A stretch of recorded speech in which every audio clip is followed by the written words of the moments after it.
unggul di survei karena Prabowo diuntungkan oleh generasi muda yang buta sejarah. Berdasarkan survei Litbang Kompas, Capres Prabowo telah mengungguli Ganjar Pranowo jagoan PDIP. Mayoritas pemilih Ketua Umum Gerindra itu Gen Z yang berusia 17-26 tahun. Sementara pemilih Ganjar mayoritas generasi tua berusia oversek lebih dari 50 tahun alias 50 tahun. Kata pengamat, Gen Z memilih Prabowo karena tegas dan mampu menjanjikan masa depan mereka. Padahal aslinya generasi muda sampai memilih dia karena kebanyakan mereka buta sejarah, tak tahu catatan hitam masa lalu Prabowo. Pada Pilpres 2019, Capres nomor 2 Prabowo saat kampanye di Sleman di Yogyakarta membakar semangat para pendukungnya dengan orasi yang meledak-ledak ketika menyoroti kekayaan negara yang hilang sementara pengelolaan negara yang dianggap tidak benar. Prabowo menggebrak meja podium berulang kali. Kemudian muncullah Mbah Amin Rais dengan belangkon dan Surjan Mataraman. Maksudnya mau menenangkan Prabowo yang tampak naik tegangnya sampai di atas 220 volt dekat gardu PLN lagi. Nah, sikap Prabowo yang meledak-ledak dan sampai menggebrak meja tersebut, apakah ini yang disebut tegas? Kemudian Prabowo yang mempertanyakan kepada Letjen Sintong Panjaitan tentang mutasi jabatannya dari Kopassus ke Kostrad. Apakah ini juga dianggap pemberani? Jika para generasi muda atau Gen Z mengiyakan, tak mengherankan elektabilitas Prabowo mengungguli Capres Ganjar Pranowo dalam kontestasi Pilpres 14 Februari 2024 mendatang. Dalam surveinya pada 29 April hingga 10 Mei 2023, Litbang Kompas mencatat Prabowo mengantongi 24,5% pemilih yang mayoritas generasi muda alias Gen Z usia 17-26 tahun. Sedangkan Ganjar Pranowo memperoleh 22,8%, mayoritas dari generasi usia 56 tahun sampai 76 tahun alias manula. Adapun Anies Baswedan, kalau ini mah biasa, konsisten di urutan ketiga dengan persentase 13,6%. Tapi pemilihnya mayoritas juga beririsan dengan Prabowo, sama-sama dari golongan Gen Z. Bisa diduga, meningkatnya pemilih Prabowo selain pandemen pecinta lama di Pilpres 2019, juga muntahan dari pemilih Ganjar yang sakit hati gara-gara statementnya yang menjadikan Piala Dunia U20 batal digelar di Indonesia. Ditambah lagi mungkin berkah Prabowo mau capek-capek bersafari, mendekati dan minta dukungan pada para seniornya di TNI, semisal Tri Sutrisno, mantan Wapres, Agung Gumelar, Wiranto, AM Hendro Priyono. Yang menjadi pertanyaan, kenapa Prabowo tak sowan kepada Sintong Panjaitan yang juga sama-sama seniornya dan pernah jadi atasannya langsung? Mungkin karena ini konteksnya lebaran atau sebab lain. Para seniornya ketika dimintai dukungannya pres langsung memberinya. Lawang soal dukung-mendukung itu tak perlu kulakukan atau beli. Kata-kata mereka sangat menyejukkan bagi Prabowo. Padahal biasa saja. Mereka sebagai seniornya yang sudah tahu persis masa lalunya mantan Pangkostrat, tak tega terus terang macam iklan lampu Philip. Karenanya demi mangun karya nak tiasing sesami atau menyenangkan hati semua orang, mereka menjawab dan berkomentar saja yang menyejukkan, laksana udara AC yang barusan diservis. Seperti mantan Kabin AM Hendro Priyono misalnya, menilai bahwa Prabowo ada di mana saja dan selalu memberi warna pada lingkungannya. Karenanya bersama teman-teman senior Hendro Priyono berdoa supaya Prabowo selalu sukses dalam mengabdikannya kepada negara dan bangsa Indonesia.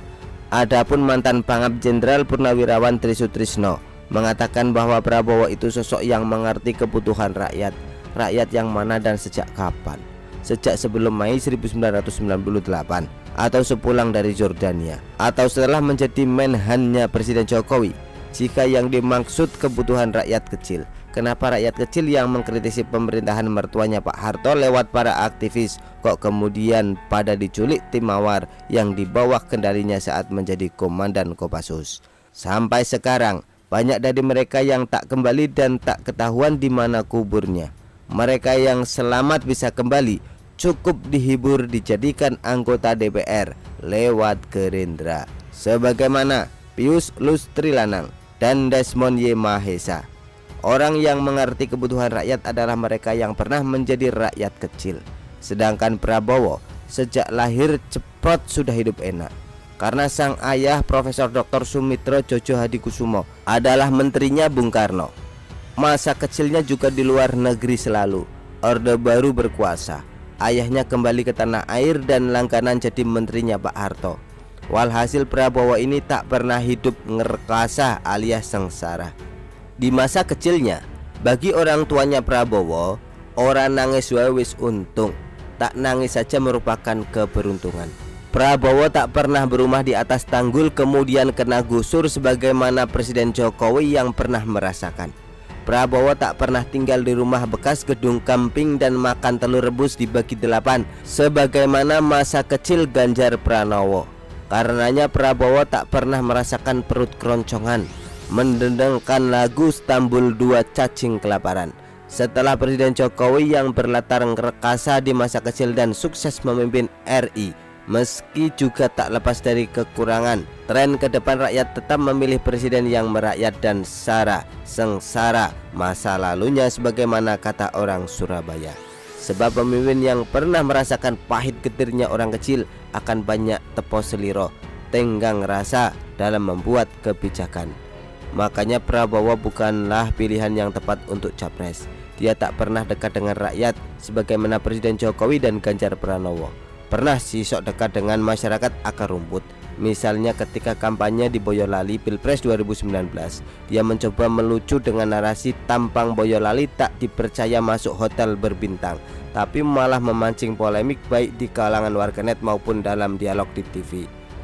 Keseleo lidah sebenarnya hal biasa. Ibu Megawati juga pernah keliru bercanda soal mantu tampang tukang bakso, tapi beliaunya segera menetralisir dengan memboking sejumlah tukang bakso. Mestinya Prabowo kala itu juga melakukan hal yang sama dengan mengajak ribuan rakyat Boyolali menginap gratis semalam di Hotel Lord Carlton di Jakarta. Dijamin Prabowo takkan bangkrut gara-gara neraktir hotel pada wong cilik. Belajar dari kekalahan 3 kali ikut Pilpres, Prabowo memilih banyak diam melaksana recang geladak di Solo selama menjadi Menhan dalam kabinet Presiden Jokowi. Meski menyangkut kementeriannya sekalipun, Prabowo tetap bersiteguh dengan ungkapan asing silent is golden, diam itu emas. Hasilnya ternyata dia dinilai sebagai menteri Presiden Jokowi yang berhasil, entah apanya yang berhasil. Dan ketika mau ikut Pilpres yang keempat kalinya, survei Litbang Kompas sungguh bikin Prabowo berdedek alias puas, karena pada akhirnya bisa menyalip kembali Ganjar Pranowo.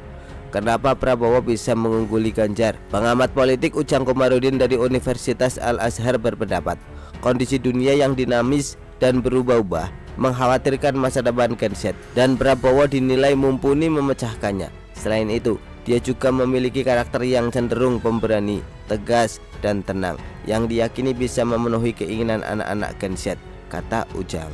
Sebagai pengamat politik, tentunya segala masa lalu Prabowo sudah ada di kantong Ujang depan dan belakang.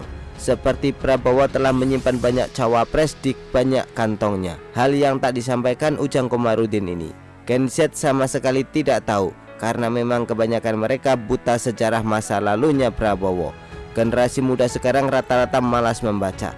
Ketika peristiwa Mei 1998, mereka banyak yang masih balita, bahkan berada di pucuk pring alias belum lahir. Karenanya di mata generasi Gen Z, Prabowo ini sosok yang hebat luar biasa.